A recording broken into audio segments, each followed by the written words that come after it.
फिर पूरे विश्व में कोई टेंशन युक्त होना ही नहीं चाहिए, क्योंकि सब मौज में लगे। जीवों की हत्या करके उनका मांस खाना, मदिरा पीना, व्यभिचार करना, नए नए व्यभिचार करना, तो सबको मस्त होना चाहिए। अगर हमको ये दिखाई दे कि तुम्हारी बात सत्य है तो हम सुने, सब टेंशन में है। कोई भी प्रभु को साक्षी करके बोले कि भजन के बिना किसी का हृदय शांत हो गया है, तो मुझे एक भी व्यक्ति विश्व में नहीं, महापुरुषों ने देखा है अपनी दिव्य दृष्टि से। स्वयं भगवान कह रहे हैं, भोगों को भोगने वाला अशांत होता है, वह अशांतस्य कुता सुखम। जो अशांत है, जो आशाओं की भोगों की फांसी में बंधा हुआ, का सुखी हो सकता है। दुष्संग से किसी का भी नाश हो सकता है, कोई भी हो, कोई भी हो। ये कभी न सोचे कि दुष्संग से हमारा पतन क्या हो सकता है, किसी का भी, कभी भी। सोचो, जो भगवान के दर्शन कर रही है और भगवान जिनके झुककर चरण छूते हैं, और जो भगवान को ऐसे हृदय से लगा लेती है और माथा चूमती है, माता कैकेयी, उनको यद्यपि वो तो लीला परिकर है, दुष्संग का वहां आरोप नहीं कर सकते, क्योंकि प्रभु की लीला का संपादन करने के लिए वो पूरा परिकर है, चाहे वो मंथरा जी हो, चाहे कैकेयी, ये सब बंधनी है। सोचो, एक बार प्रभु को जिन्होंने देख लिया, उसको हम दुष्संग कैसे कह सकते हैं। और उन्हीं प्रभु को मंथरा जी भी तो देख रही है, पर वो लीला पात्र हैं। पर वहां दर्शन कराया जाता है कि दुष्संग कितना प्रबल है। सुना आपने महाराज दशरथ क्या कर रहे हैं? कल सुबह कौशल्या पुत्र राम को राज्याभिषेक, चक्रवर्ती सम्राट का युवराज पद कैकेयी जी ने कहा। यह सुनकर के तो ऐसा लगता है कि आज तो जो मांगे मैं दे दूं तेरे को, मेरा राम राजा बनेगा, इससे बढ़कर और क्या बात हो सकती। अभी समझी नहीं आप? अगर भरत राजा बनते और ये बात तुम कहती तो समझ में आती मेरी। मंथरा ने, जब राम राजा बनेंगे तो दासी से ज्यादा तुम्हारी योग्यता नहीं रहेगी, क्योंकि कौशल्या उनकी मां है, वो महारानी के पद पर विराजमान हूं। वो आपको पता है महाराज राम को कितना प्यार करते हैं, उन्हीं के संबंध से कौशल्या जी वैसे ही प्रधान है। मुझे तो लगता है कि भरत को जेल में रखा जाएगा और आपको दासी बना के रखा जाएगा। उनका घर फोरी, अगर जबान से एक भी शब्द निकला तो तेरी जबान काट देंगी। मोरे राम भरत दो आंखें, जैसे दाई और बाई आंख को भेद करके नहीं वर्णन किया जा सकता, ऐसे तुझे पता है राम और भरत मेरी दोनों आंखें, घर फोड़ी, तेरी जबान काट लेंगे अगर बोली। चुप हो गई। फिर बोली, को नृप होए हमें कहानी, चेरी छोड़ी न होई बरानी। कोई भी राजा हो, मुझे क्या, वो तो मैं तुम्हारे हित की बात कहती हूं, मुझे तो दासी ही रहना है। पर ये तुम नहीं जान पा रही हो, तुम बहुत भोली हो। उधर में जाके सब पता लगा के आए हूं क्या षड्यंत्र रचा जा रहा है। ठीक है, तुम जबान काट लोगे, लेकिन मैं बोलने से नहीं रुकूंगी, जो हो रहा है मैं तुम्हें बताऊंगी। देखा, इतना प्यार, तो क्या बस बात मेरी मान लो। अगर टल गई ये बात तो फिर जीवन भर पछताओगे। सुबह राज्याभिषेक का समय है, कोप भवन में जाओ।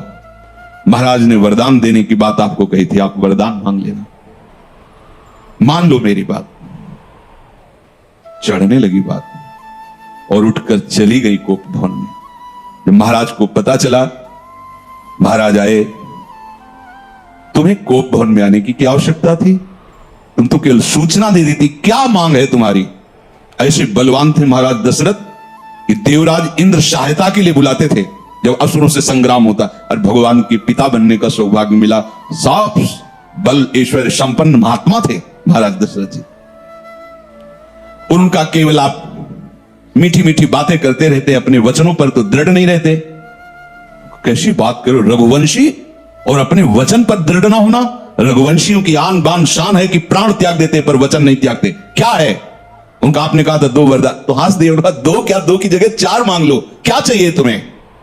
उनका सुना है सुबह राम का राज्याभिषेक होगा। हाँ, महामंगल, भगवान शिव की कृपा से ये अद्भुत सुख प्राप्त होने जा रहा है अयोध्यावासियों को, राम राजा बनेंगे। उनका हाँ, तो यही तो बात मैं कह रही हूं। राम का 14 वर्ष का वनवास और भरत का राज सिंहासन पर, और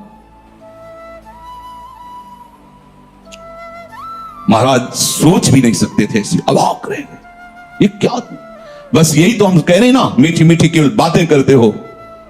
दशरथ जी ने कैकेयी जी के चरणों में हाथ रखा, वर्णन आया है, और कहा मेरे प्राण मांग लो तो देने में मैं हिचकूंगा नहीं, लेकिन राम को वनवास ऐसा मत करो। सुबह होते ही मैं भरत को बुला करके राजगद्दी दूंगा, आप कहोगी तो मैं राम और कौशल्या के साथ एकदम एकांत हो जाऊंगा, पर मेरे राम को वनवास।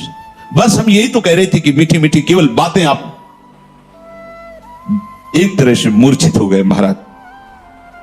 क्या हुआ देखो, कितना आनंद मंगल होने वाला था, कैसा कुशंग ने स्वयं कैकेयी जी को भी वैधव्य सहना पड़ा। और जो नेत्रों का परम लाभ है, 14 वर्ष तक उस लाभ से वंचित रहे प्रभु से।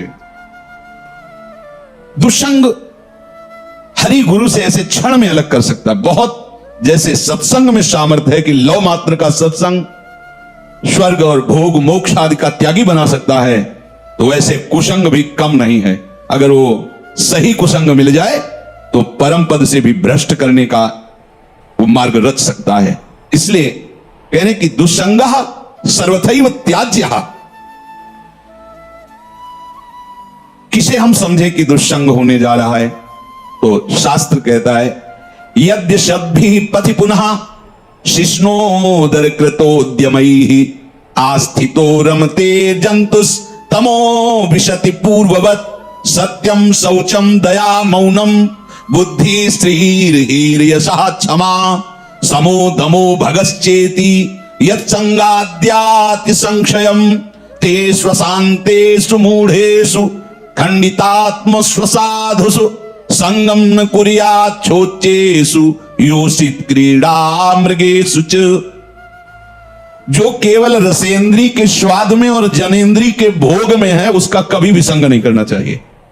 शिष्णोदर कृत्योद्यमई, जिसका सारा का सारा उद्यम केवल 2 इंद्रियों के पोषण में है, अच्छा अच्छा खाने को मिले और भोगने को मिले, सबसे बड़ा कुसंग। ये भगवद वाणी। यद सदभी पथि पुनः, सतमार्ग में चल दिया है पर पुनः वो भ्रष्ट हो जाएगा। यदि सदभी पथि पुनः शिष्णोदर कृतोद्यमई, जो केवल अच्छा अच्छा खाने को मिले और भोग भोगने को मिले जनेन्द्री से, इतना ही उद्यम है। प्राय देख लो, इतना ही उद्यम है। खूब कमाओ और खाओ और भोगो, बस इतना ही जीवन है लोगों की। बच्चापन से लेकर और मृत्यु तक केवल इतनी ही चेष्टा है, खूब भोग संग्रह करो और उनको भोगो और मर के दुर्गति प्राप्त करो। शिष्णोदर कृतोद्यमई, जिनका उद्यम, जिनका प्रयास केवल 2 इंद्रियों के पोषण में है, ये खाया जाए, ये खाया जाए, ये पिया जाए, ऐसे भोग किया जाए, ये घोर कुसंग है भगवत प्राप्ति के मार्ग में। जो भगवत मार्ग में आगे बढ़ना चाहता है, संगम त्यजेत मिथुन व्रतिनाम मुमुक्षुः सर्वात्मनान विसृजेत बहिरिंद्रियाणि एकश्चरम राश्चित्तमनंतैः से युंजीत तद्वृत्तिषु साधुश्चेत प्रसंगः। महाराज शौभरी जी अपना अनुभव करके कहते हैं कि यदि भगवत प्राप्ति करनी है तो ऐ मुमुक्षु, कभी मैथुन धर्म से युक्त प्राणियों का संग न करना, क्योंकि मछली के मैथुन को देख करके इनका मार्ग रुक गया और अपने मार्ग से भ्रष्ट हो गए। 50 ब्याह मानधाता की राजकुमारियों से किया। तब संगम त्यजेत मिथुन व्रतिनाम मुमुक्षु, जिसका ये व्रत बन गया है कि मैं जीवन मुक्त होकर भगवान के चरणों की आराधना करूंगा, उसको कभी मैथुन धर्म से युक्त प्राणियों का संग नहीं करना चाहिए।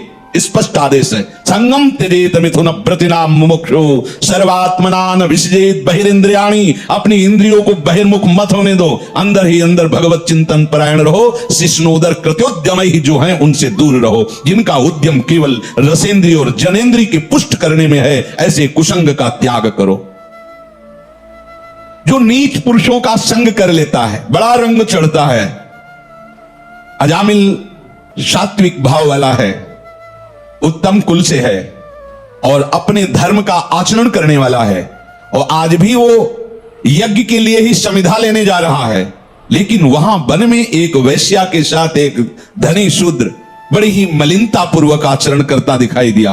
बस उस हाव भाव और उस चेष्टा को देख करके ये धर्म का त्याग करके और उसी वैश्या में ऐसे आसक्त हुए, केवल भगवान नारायण नाम के प्रभाव से बच गए, नहीं तो ऐसी दुर्गति होती। यम के दूत तो आए ही थे लेने, पुत्र के बहाने से नारायण निकल गया, बात बन गई। एक दृश्य ने अजामिल को धर्म से युक्त निष्ठा वाले को परास्त करके घोर निंदनीय विषयों में फंसा दिया।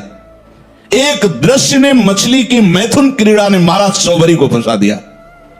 ऐसा न समझे कि आप के ऊपर कुसंग का प्रभाव नहीं पड़ेगा। हम देखते हैं एक चेष्टा ने वेश मंत्र मर्यादा सबका त्याग करवा दिया। कुसंग बहुत जोरदार है। अगर सत्संग जोरदार है तो कुसंग भी जोरदार है। अगर देवताओं में दैवी शक्ति है तो आसुरों में राक्षसी शक्ति है। खदेड़ देते कभी कभी स्वर्ग से खदेड़ देते देवताओं को, तो भगवान आकर रक्षा करते हैं। ऐसे ही खदेड़ देता है दुस्संग कभी कभी सत्संगियों को, दौड़ा देता, भगा देता है। बहुत बड़ा बल है। ये दुष्ट जन ऐसी प्रेरणा देते हैं। इनके संग से ध्यान दीजिए, सत्यम शौचम दया मौनम बुद्धि श्री धीर यशा क्षमा समो दमो भगश्चेति यत् संगाद्याति संक्षयम। जहां इन दुष्ट पुरुषों का संग मिला, सत्य गया, सत्य मार्ग छूट जाएगा। ऐसा है बहुत। जैसे सत्संग की महिमा है ऐसे दुस्संग की महिमा है। महाप्रभु चैतन्य देव भगवान के साक्षात स्वरूप हैं, प्रेमावतार है। और कृष्णदास नाम का सेवक, महाप्रभु ने उसको ही संग चलने के लिए कृपा करके अनुमति दी थी तीर्थ यात्रा में। और जब कुसंगियों का संग मिला तो इसने महाप्रभु को छोड़ दिया। महाप्रभु ने अपने तेज बल से उसकी रक्षा की, भगवत तेज बल से। नहीं तो वो उनके पक्ष में हो गया था और वो महाप्रभु के ऊपर भी प्रहार करने तक के लिए उद्यत हो गए थे, और भगवत तेज से रक्षा की उसकी। तब समझ में आता है कि भगवान के पास से भी कुसंग घसीट सकता है। अगर कुसंगियों की बातें सुनी जाए, कुसंगियों की बात का अगर श्रवणेंद्रिय के द्वारा हृदय में पहुंचने का अवसर मिल जाए तो भगवान के पास से भी दूर कर सकता है। देख लो, महाप्रभु में और प्रभु में कोई अंतर नहीं। प्रभु से बढ़कर महाप्रभु है। प्रभु के होते हुए भी उनसे प्रेम नहीं हुआ, पर महाप्रभु के दर्शन मात्र से श्री कृष्ण प्रेम होना, ऐसा आचार्यों ने, महापुरुषों ने गाया है। पावत ही तिनको दरस उपजय भजनानंद, विनही श्रम छुट जाए सब, जे माया के फंद गौड़ देश सब उद्धरु, प्रगट कृष्ण चैतन्य तैसे ही नित्यानंद हो, रस में भय अनंत। दर्शन क्या वो उच्छिष्ट पाता था, महाप्रभु के साथ चलता था। पर कुसंग कितना भारी। ओहो, जब भरत जी ने सुना कि मेरे प्राणाराध्य भगवान को वनवास मेरी मां के वचनों से हुआ, मेरे परम कृपालु परम प्रेमी पिता का शरीर त्याग मेरी मां के वचनों से हुआ, तो जे भी ननिहाल से आए तो दौड़ कर कैकेयी मां मिलने के लिए आई तो रोक दिया। और शब्द जो बोला बहुत ही कठोर बोला, पापिनी, आज के बाद तेरा कभी भरत मुख नहीं देखेगा। 14 वर्ष व्यतीत होने के बाद जब प्रभु पधारे तो सबसे पहले कैकेयी मां के पास गए।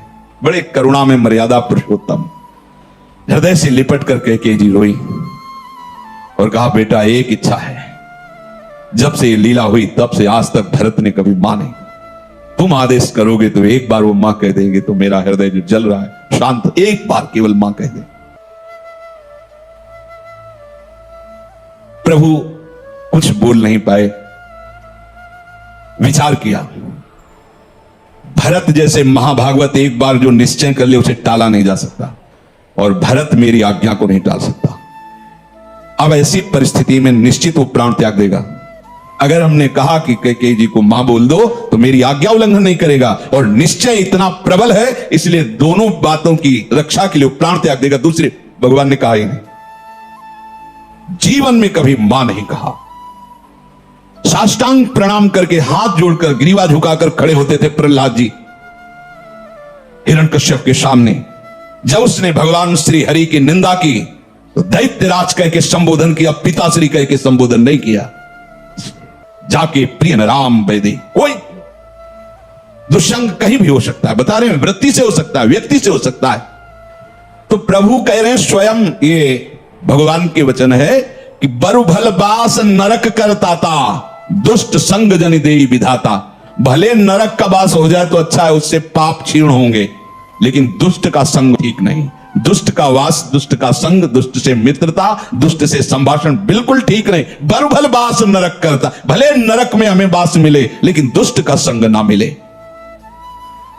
दुष्ट संग से केवल दुराचारी मनुष्यों का ही संग नहीं समझना चाहिए। अपनी इंद्रियां, अपने मन की पेशगी भी दुष्ट संग है।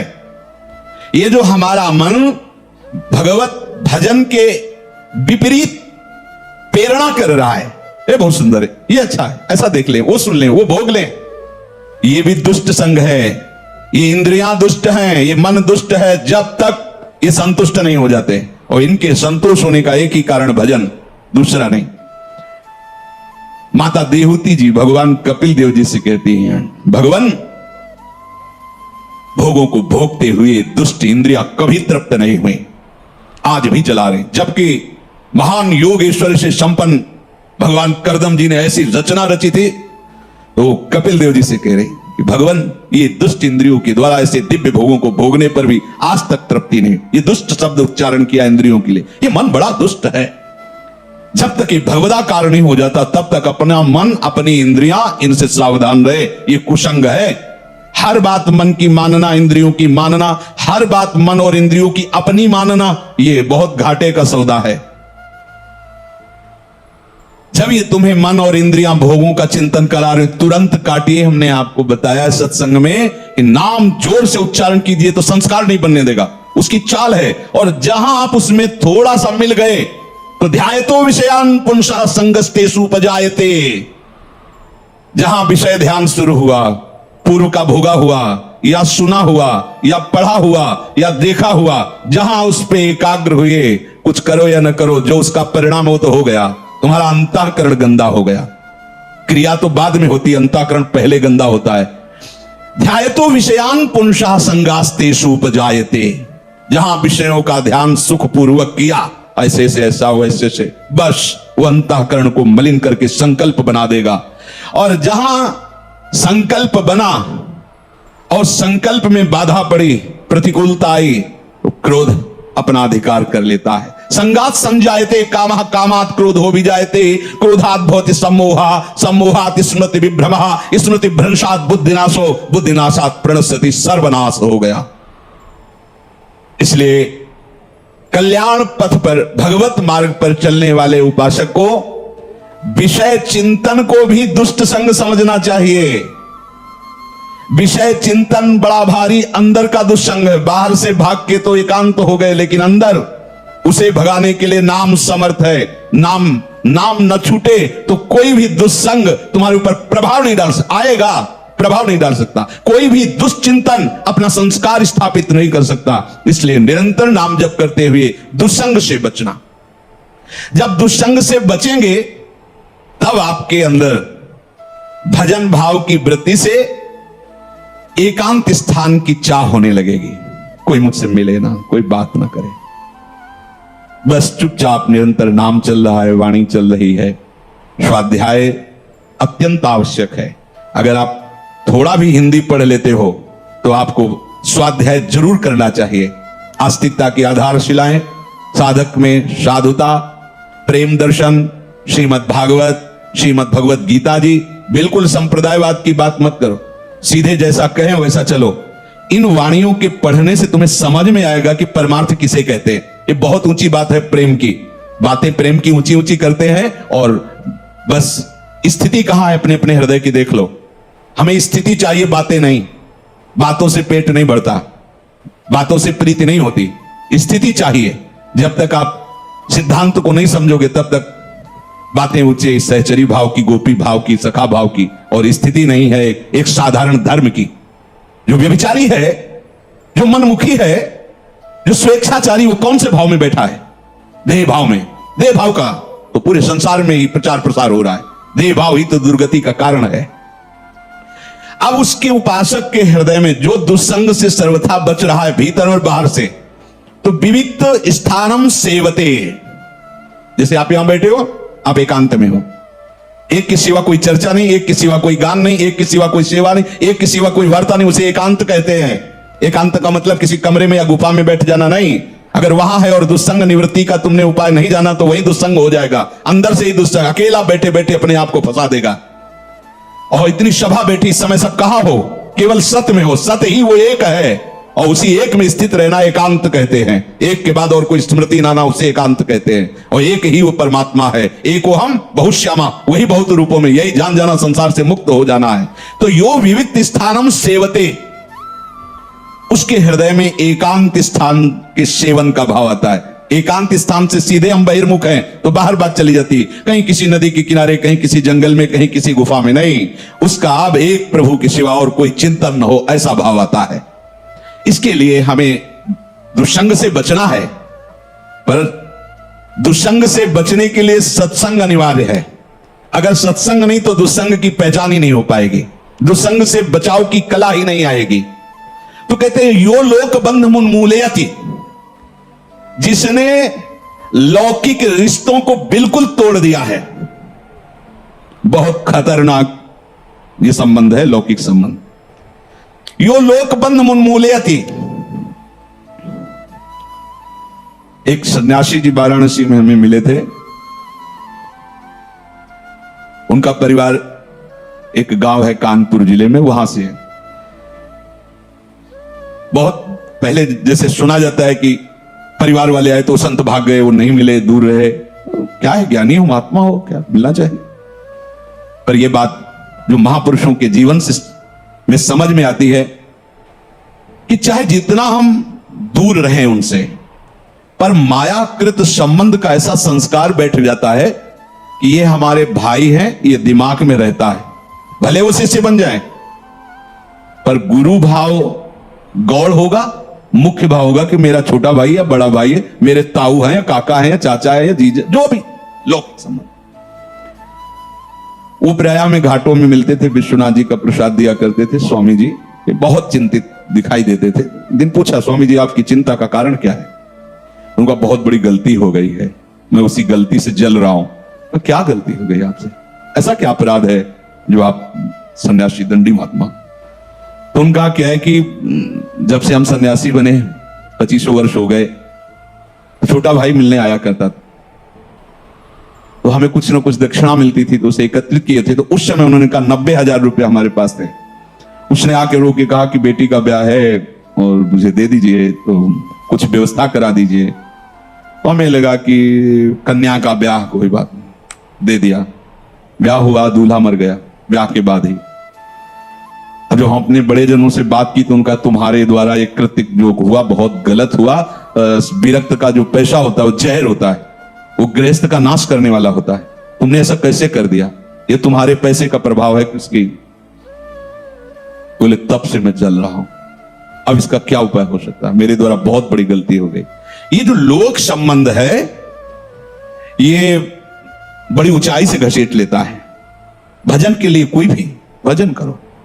पुराने गंगा किनारे आश्रमों में जो संत जन रहते थे, हमने देखा कि उनके जब घर के लोग मिलने के लिए आते तो ऐसे बाहर आकर के बुरगुज होते हैं ना गंगा के किनारे से, घाट के जो ऐसे चबूतरा, उनमें बैठ जाते ऐसे और कहते कि देखो भाई, हमारे यहाँ कुटिया का गुड़ भी मत खाना, क्योंकि गांव में गुड़ ही आदि ही रहता। गुड़ भी मत खाना, जो लाए हो पाना हो, गंगा जल पीना, चले जाना। यहाँ आश्रम का एक भी वस्तु स्वीकार मत करना, तभी तुम्हारा मंगल होगा। उन महापुरुषों ने जो अनुभव किया उसे अपने लोगों को धारण करना है। यो लोक बंध मुन्मूलयति, अहेतु की कृपा हुई हम भगवत मार्ग में चले, और अगर चूक गए तो फिर बहुत गड़बड़ हो जाएगा। ये बहुत दूरी से घसीटते हैं परिवार वाले। हाँ, यदि आप हमें अपना मानते हो तो हमारे प्रभु को अपना मानकर बैरागी बनकर भजन कीजिए, भजन मार्ग में चलिए। आप गृहस्थी में हो तो आशा मत रखिए कि यहां से एक चुल्लू जल भी तुम्हें मिल जाएगा। अगर संबंध में मिठास रही तो गिरा देंगे, पक्का समझो। ओ महाराज जी, बस इतना सहयोग हो जाए, हम अगले साल की फसल बेच करके आपको सब जिंदगी में वापस नहीं होंगे। वो भी गए, वो भी अपने धर्म से गए। बहुत बचने की जरूरत है। कहीं ना कहीं हमारे अंदर ये रहता है कि ये मेरे भाई हैं, कहीं ना कहीं रहता है हमारे पिता हैं, ये हमारी माता है। और जब वो अपनी गाथा गाएंगे आके, तो कहीं ना कहीं जो मोह का प्रभाव सत्संग से दबा था वो प्रकट हो जाएगा। और ये सब बराबर क्षमता रखते हैं, काम क्रोध लोभ मोह मद मत्सर, कोई भी घसीट कर तुम्हें वहीं पहुंचा सकता है। इसलिए यहां आदेश कर रहे हैं, यो लोक बंध मुन्मूलयति, जड़ से उखाड़ दो। संबंध ही नहीं। जैसे औरों को देखने से हमें उतना, प्रभु की बड़ी कृपा, वृंदावन धाम आए, राधा नाम जपो, बस उतना। अगर ये कि ये मेरे और विशेष तो भगवत संबंधी होना चाहिए। नाते नेह राम के मनियत सुहृद सुसेव्य जहां लो। अगर शरीर संबंध विशेष है तो अभी तुम शरीराभिमानी हो, विशेष तुम्हारे लिए वही हो गया। अगर भगवत भाव में हो तो भगवत भक्त विशेष होगा, ना कि शरीर संबंध विशेष होगा। ये अंदर देखने की बातें हैं, बाहर की नहीं। जो लौकिक समस्त बंधनों को जड़ से उखाड़ के फेंक देता है, इसमें लिखा है मुन्मूलयति, जड़ से उखाड़ फेंकना, कोई संबंध नहीं। ये शास्त्र हमें मुक्त करने के लिए कृपा करके वर्णन करता है। वही गुरु शासन कृपा करके होता है। आप ऐसे बात नहीं करोगे, आप ऐसे अगर मिलना है तो आप हमसे पहले अनुमति लीजिए और कई मिनट मिलेंगे और यहां मिलिए, यही बात। इसका मतलब क्या है? तुम कोई बहुत बड़ी उनके लिए सुख वाली वस्तु थोड़ी हो कि तुम चले जाओगे तो उनका सुख चला जाएगा। नहीं, तुम्हारे सुख के लिए तुम्हारे लिए विधान बना। नहीं, ऐसा नहीं। हां, वो अपनापन रखते हैं, देख ले तुम जीवित हो, स्वस्थ हो, भजन परायण हो, बस दूर रहो तो तुम्हारा भी कल्याण हो जाएगा और उनका भी कल्याण हो जाएगा। और अगर मोह बनाए रखे तो न तुम्हारा कल्याण होगा न उनका कल्याण होगा। इसे यो लोक बंध मुन्मूलयति, जड़ से उखाड़ फेंको इस संबंध को आंतरिक भाव से।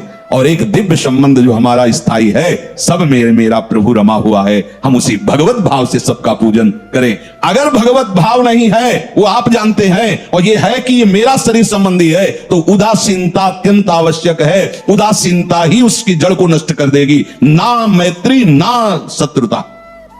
उदासीनता, जिसे हम जानते हैं ऐसे भाव, हम जानते हैं पर हम जानते ही नहीं, ऐसे भाव से।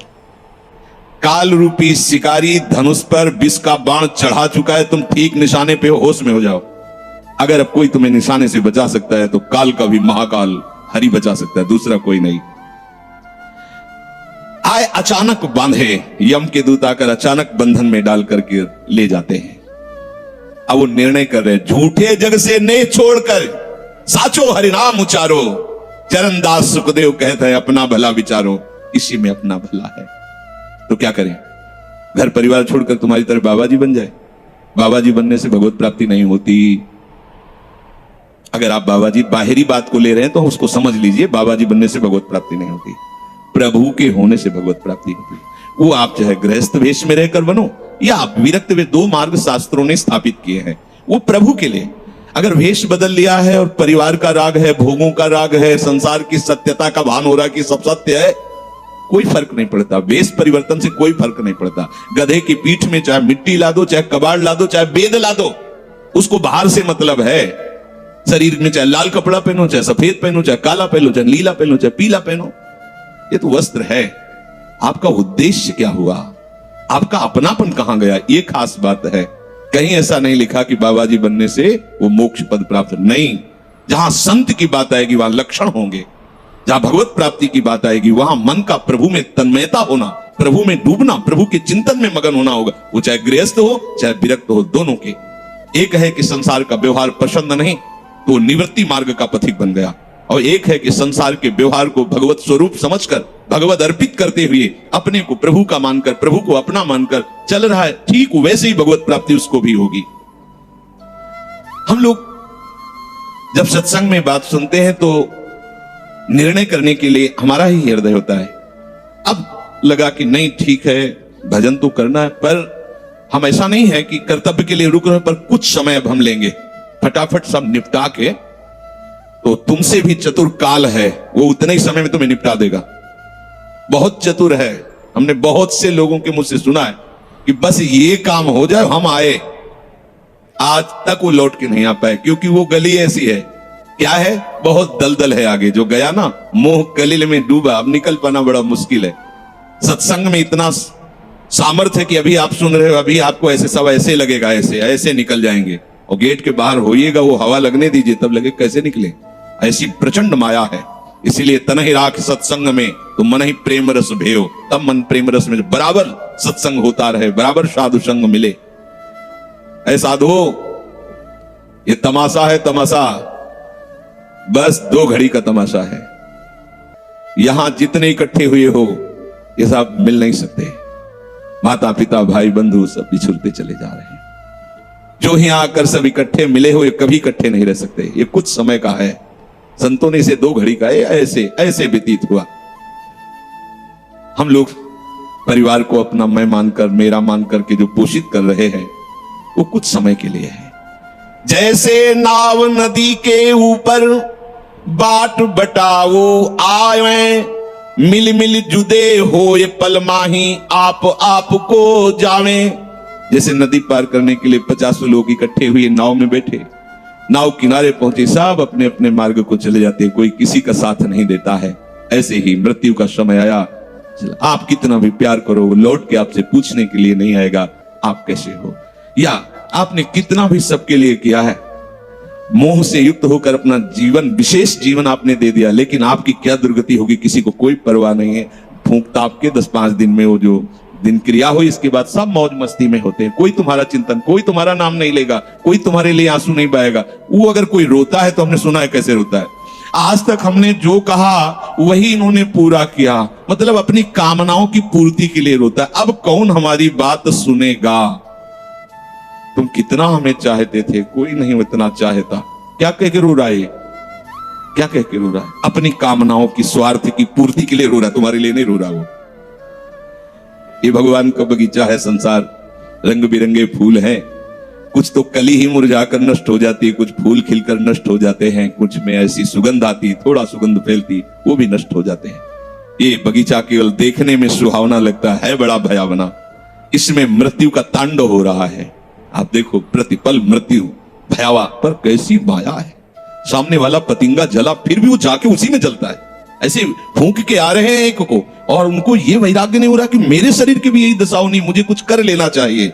ऐसी कुछ कर लेना चाहिए जिससे हम कालातीत अवस्था को प्राप्त हो जाए। क्यों नहीं कर पाता? दारा सुत संपत्ति को सुख, ज्यों मोती ओष बिलावे, यहाँ ही मिले और यहाँ ही नासे, ता क्यों पछतावे। अरे भाई, ये पुत्र परिवार का मिलन और ये सुख ऐसा है जैसे पत्ते में ओस की बूंद, कितने सेकंड में ढल जाएगी कुछ पता नहीं। ऐसे ही ये है।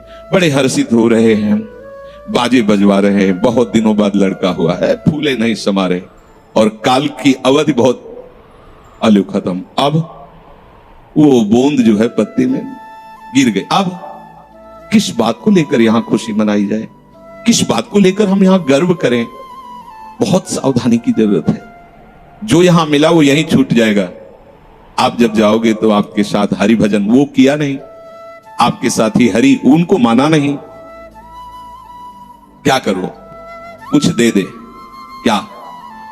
सबको सुख देने की भावना, सब में प्रभु की भावना, जो भी तुम्हारे पास मन वचन कर्म से प्राप्त हुआ है वो सबको सुख देने के लिए है। सब में प्रभु है। ये बात समझ में नहीं आएगी, सबको क्यों सुख दें? क्योंकि सुख मिलना है। आप सिद्धांत समझो, आप सबके सुखों को खींच करके उनको दुख देकर सुखी होना चाहते हो, तो वो दुख लौटकर बड़ा भारी रूप रख करके आपको भोगना पड़ेगा। आप दूसरे को सुख दिए तो सुख लौट के बड़ा भारी सुख आपको देगा। ये सिद्धांत समझो ना, पर समझ ठीक है नहीं। तो हम दूसरे को दुख दे करके अपने को सुखी मानना चाहते, तो वो दुख बहुत बड़ा रूप रख के आता है और हम दुखी हो जाते हैं। नहीं, आज तक तो सब लोग सुख के लिए ही कर रहे हो, तो सुखी हो जाना चाहिए। मतलब गलत है, कहीं ना कहीं सिद्धांत गलत है। सत्संगति को लाभ बड़ो है, साधु भक्त समझावे, चरण दास ही राम सुमिर ले, गुरु सुख देव बतावे। चरण दास जी कह रहे, तुम्हारा परम हितकारी हरि है, उसी से नेह लगा लो, सदगुरु के वचनों पर विश्वास करो, प्रभु के नाम का निरंतर रटन करो। अब ये बात हमारी समझ में आई सत्संग के द्वारा कि हमारे जीवन के जो 2 उद्देश्य बन रहे थे कि एक तो क्या करें, परिवार का पोषण करें या हरि भजन करें। तो 2 भाव जो बने थे उनको तो मिटार दो, 2 है ही नहीं। घर गृहस्थी में जो है बिल्कुल उसे बंधनकारी मत समझो। प्रभु का सब कुछ मानकर नाम सुमिरन करते हुए जो सेवा करो, अरे बड़ा आनंद आता है। आपको लगता है कि बैठकर भजन होता है, बिल्कुल ये मन की चाल है, नहीं होता। मन को भजन में नहीं लगाओगे तो चाहे पड़े रहो चाहे बैठे रहो, भजन नहीं होने वाला। और अगर भजन में लगाओगे तो फावड़ा चलाते हुए भजन होगा। जब नाम का अभ्यास करना था तो नई अवस्था थी, तो गुरुजन हर समय सेवा में लगाए रहते थे। बड़ी बड़ी पत्थर की शिलियां आश्रम में थी, उठा उठा कर उनको जमा कर खोद के बना बराबर करना, तुलसी का बगीचा लगाना, गेंदे का बगीचा लगाना, और वृक्षों को हैंड पैप से भर भर के पानी 100 बाल्टी खूब सींचना खूब, और उसमें भी नाम स्मरण करना। और जो पूर्व सदगुरुदेव भगवान थे बड़े ही बाहरी कठोर नियम वाले, और उस समय नाम का अभ्यास उसी समय करवाया गुरुदेव भगवान ने। ऐसे ना पूरे में सोने लगाना, पर गुरुदेव भगवान की कृपा से समझ में आया। तो हमें लगता है कि कोई भी काम करते हुए भजन हो सकता है, कोई भी। अरे जब युद्ध हो सकता है तो और क्या बात है। अब बोलो आपका निर्णय कि मैं परमार्थ में जाऊं या व्यवहार ठीक करूं। हम कह रहे हैं वो व्यवहार ही परमार्थ बना लो ना, भागने की जरूरत कहां है। और जब आपकी अरुचि बढ़ेगी, वैराग्य बढ़ेगा, तो तुम्हें कोई रोक नहीं पाएगा। वो तो स्थिति आएगी, और अगर स्थिति के लिए बिना तुम भागोगे तो यहां के वही प्रपंच करोगे, यहां भी वही प्रपंच करोगे, भजन नहीं होगा। तो पहले तो साधक को इस बात को लेकर संदेह होता है कि संसार का व्यवहार करना कर्तव्य है या भजन करके भगवत प्राप्ति करना कर्तव्य। अब उसका सत्संग के द्वारा निर्णय होता है, चाहे शास्त्र का चाहे संतों का, कि नहीं नहीं मुझे तो इस जन्म में भगवत प्राप्ति करनी है। संसार के इन सब कार्यों को तो बहुत जन्मों में किया है, अब इस जन्म में भगवत प्राप्ति करनी है। ऐसा निर्णय सत्संग से होता है। जब ऐसा निर्णय हुआ तो भोग उसे कड़वे लगने लगे। इस शरीर का विलास, इंद्रियों का विलास उसको एक दुखद लगने, कैसे कैसे छोड़ूं, कैसे हटूं। अब उसी को वैराग्य कहते हैं। अब उसके अंदर वैराग्य बढ़ने लगा। जब वैराग्य बढ़ने लगा तो वो प्रभु की तरफ चलने के लिए उतावला हुआ। अब उसके सामने प्रभु की तरफ चलने के लिए जो बताने वाले वो शास्त्र हैं और वो संत जन हैं।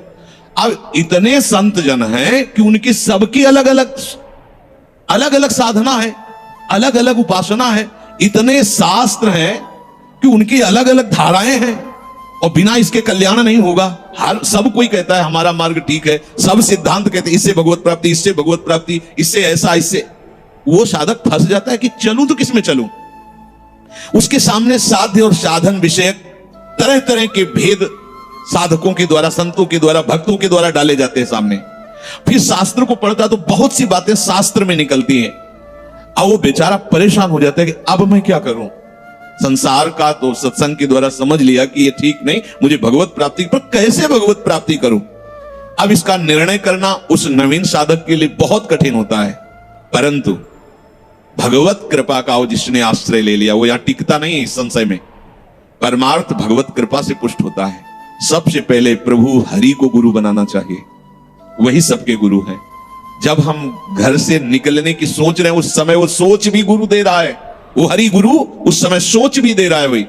तो जब हमारी ऐसी स्थिति आती है कि हम निर्णय नहीं कर पाते, तो अंदर से प्रभु को पुकारना चाहिए, हे गुरुदेव हरि, आप प्रकट रूप में मिलो और मेरा समाधान करो। अब जो ही वो अंदर से ऐसी दशा में प्रभु की शरण होकर के पुकारता है, तो भगवत कृपा उसे सदगुरुदेव के रूप में प्राप्त हो जाती है। ये ओहो, जो मैं खोज रहा था वो मिल गया। वो अंदर से भगवान उसको वहां पहुंचा देते हैं, वो बात सुनवा देते हैं, वो संयोग बैठाल देते हैं, जिससे उसके सारे संशय नष्ट हो जाते हैं। अब वो संपूर्ण शास्त्र और संपूर्ण संतों के मत को प्रणाम करके अपने गुरुदेव की आज्ञा पर चलने लगता है। अलग अलग वर्णन है संप्रदायों के सिद्धांत, अलग अलग शास्त्रों की युक्तियां वर्णन है। हम कितनी युक्तियां कितनी चलेंगे तो एक युक्ति में ही। तो इतनी बात समझ लेना है कि हम प्रभु के अंश हैं, इसमें किसी भी संप्रदाय का कोई कटाक्ष नहीं। जीव प्रभु का अंश है, इसमें किसी भी संप्रदाय की कोई टिप्पणी नहीं है ना, ठीक है। दूसरी बात, संसार भगवान की माया है, सब संप्रदाय है ना, तो इस माया को त्यागना है। बात समझ में आ गई। तीसरी बात है भगवत प्राप्ति करनी है। ये तीन बातें किसी भी संप्रदाय में कहीं भी कोई काट नहीं इनकी। हम प्रभु के अंश हैं, ये संसार माया के द्वारा रचित है। संसार का, संसार के भोगों का त्याग करने वाला ही भगवत प्राप्ति की योग्य होता है। भगवत प्राप्ति करना हर संप्रदाय का लक्ष्य है, चाहे उपासना कुछ भी हो। संसार का त्यागना हर संप्रदाय का लक्ष्य है। कोई भी आप शास्त्र, सिद्धांत या संप्रदाय देखिए, संसार के भोगों का, संसार की आसक्ति का त्याग, और हम प्रभु के हैं, ये सिद्ध बात है। किसी भी संप्रदाय में हो, जीव भगवान का अंश है, ये निश्चित बात है। तो ऐसा निर्णय गुरुदेव की कृपा से स्वाभाविक हो जाता है। कि अब सब सिद्धांतों को भले सुन ले, लेकिन हमें चलना का हमें पता है। हमारे गुरुदेव ने हमें बता दिया है, हमारे माई श्यामा जी को राज, हमें चलना। राहु को काहू मनाई दिए, पर मेरे प्राणनाथ श्री श्यामा शपथ करो दृढ़ छिए, मन क्रम वचन त्रिशुद्ध सकल मत, हम श्री हित हरिवंश उपासी, हा हरि रा राधा वा वृंदावन सा सहचरी। साधक की बुद्धि गुरुदेव के प्रताप से उपासना में निश्चल हो जाती है। एक एक बात को समझिए, प्रभु कह रहे हैं जिस काल में शास्त्रीय मतभेदों से विचलित हुई तेरी बुद्धि निश्चल हो जाएगी, परमात्मा में अचल हो जाएगी, उसी काल तू योग को प्राप्त हो जाएगा। कैसे होगी निश्चल? अगर हम शास्त्रों में भटकते रहो, कई बार समझने के बाद भी ये निश्चय होता था कि ये आश्रय ठीक है या अहम ठीक है, क्योंकि जब एक हम बहुश्यामा वही ब्रह्म बहुत रूप, मैं भी तो ब्रह्म हूं ना। मैं भ्रम से अपने को अंश मान रहा हूं, भ्रम से अपने को जीव मान रहा हूं, भ्रम से अपने को शरीर मान रहा हूं, वही हूं। सेवक से विभाव बिन भव न तरी उर्गाल। काकभूषण जी कह रहे बिना सेवक और स्वामी के भाव के संसार से तरा नहीं जा सकता। एक में है सेवक स्वामी भाव के बिना नहीं तरा जा सकता, और एक है कि जब तक सेवक स्वामी भाव भेद है तब तक अविद्या है, अविद्या है तो मोक्ष नहीं। बड़ा झंझट है, बड़ी समस्या है। उसका समाधान केवल गुरुदेव के वचन से होता है। मोक्ष मूलम गुरु कृपा, वो बता दे, ऐसे चलो बस। दूसरे के लिए सुनना, दूसरा कोई गलत नहीं है। बहुत से मार्ग हैं, बहुत से संप्रदाय हैं, बहुत से सिद्धांत हैं। हम सब संप्रदाय, सब सिद्धांत, सब मार्गों को एक साथ नहीं निर्वाह कर सकते। एक मार्ग में चलेंगे तो जो हमें गुरुदेव मिले भगवत प्रेरणा से, उनके द्वारा बताई हुई साधन पद्धति में अपनी बुद्धि निश्चल कर दे। निश्चल कोटि जन्म लग रगर हमारी बरऊ शंभुनता राहु कुमारी, इसे निश्चलता कहते हैं, इसे अटल कहते हैं। चाहे जितनी परीक्षा ले लो, चाहे जैसा दुख दे दो, चाहे जैसा प्रलोभन दे दो, लेकिन अब अपने प्रियाजू के गोरे चरणार बिंदु के सिवा अन्य आश्रय नहीं ले सकते। ये अचल बुद्धि हो गई। साधक की बुद्धि निश्चल हो जाती है कि अब तो मुझे केवल प्रिया प्रीतम का नाम रटना है, प्रिया प्रीतम की सेवा करनी, प्रिया प्रीतम के भरोसे में रहना और प्रिया प्रीतम के पास ही जाना है। ये निश्चय लगभग ऐसा तो हो गया होगा, क्योंकि सत्संग सुन रहे हैं बहुत काल से। कई बार सत्संग में कहा चित्त का समाधान हो जाना ही उपासना की परिपक्वता है। यदि आपसे कोई प्रश्न करे कि आपका उपासना का स्वरूप क्या है, तो श्री राधाजुग चरण निवास, बस आगे कुछ है नहीं। हमारा केवल उपास्य तत्व प्रेम, प्रेम का मूर्तिमान स्वरूप लाडली लाडली के गोरे चरणारविंद, बस। भजन साधन ये सब उनकी कृपा से हो रहा है। हमारा लक्ष्य केवल लाडली, भरोसा केवल लाडली, अपनापन केवल लाडली। अभी जीत गए, अभी जीत गए। ज्यादा जैसी तरिवंश प्रपंच बंच सब काल ब्याल को खायो, यह जिए जान श्याम श्यामापद कमल संग सिर नायो। मुझे प्रियालाल को प्राप्त करना, यह दृढ़ निश्चय हुआ गुरुदेव की कृपा से। ऐसा दृढ़ निश्चय होने वाली बुद्धि को अचल कहते हैं। जब दृढ़ निश्चय हो जाता है तो साधन अब सिद्धावस्था में परिणित होने लगता है। ध्यान रखना, जब तक ये करें कि ये करें कि ये करें कि ये करें, ऐसा चलता रहता है, तब साधक रहता है। और जब ये निश्चय हो गया है, अब उसका साधन सिद्धावस्था की तरफ जा रहा है, क्योंकि अब उसको निश्चय की जरूरत नहीं, वो हो चुका है। प्यारे जो वृंदावन धाम, नाम रूप लीला उनके गुणों का गायन, ये हमारा तय हो चुका है। इसमें कोई मिलावट नहीं होगी। अब साधन नहीं हो रहा, अब वो धीरे धीरे परिपक्व हो रहा है, गाढ़ हो रहा है, वो सिद्धावस्था की तरफ जा रहा है। तभी प्रभु कह रहे हैं कि बुद्धिस्तदा योग मवाप्स्यसि, अब वो योग को प्राप्त हो रहा है। निश्चय हो गया, अब योग को प्राप्त।